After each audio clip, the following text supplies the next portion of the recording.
challenge has really been with how do we test a patient's memory for an event that patient experienced.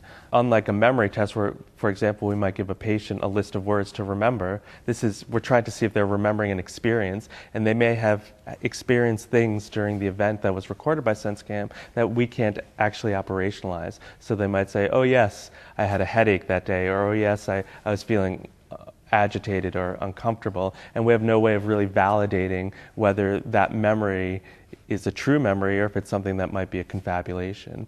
And so that's been a real challenge, is how do we see if the SenseCam intervention is working using objective criteria. One solution is that we're using more qualitative analysis and seeing more subjectively whether it appears that they're enhancing, they're having memory enhancement, and whether it appears that they're having an increased quality of life.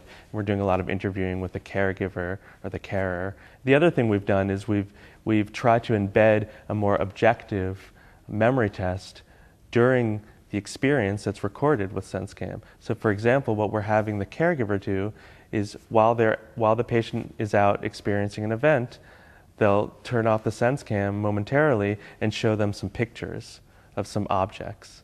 And then they'll proceed on with recording their event. And then later on, we're testing to see whether the experience of reviewing the recorded material helps them recall the pictured objects that they saw on the cards during their outing. So it's objective because we know how many pictures they were shown.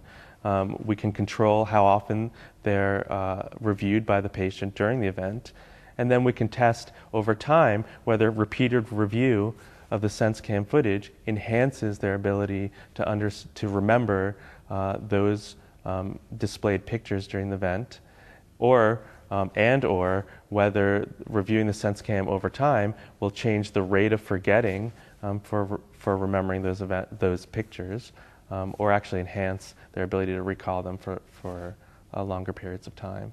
A subject with mild cognitive impairment went and experienced an event, and he was with his wife, and just as we planned, the wife was able to show these picture cards, and then during the testing period, which was a few days later, we showed a forced choice memory test, and he was able to do the task, and there was evidence of some forgetting, but it seemed to work. He performed better than chance, and it seemed to capture some aspect of memory.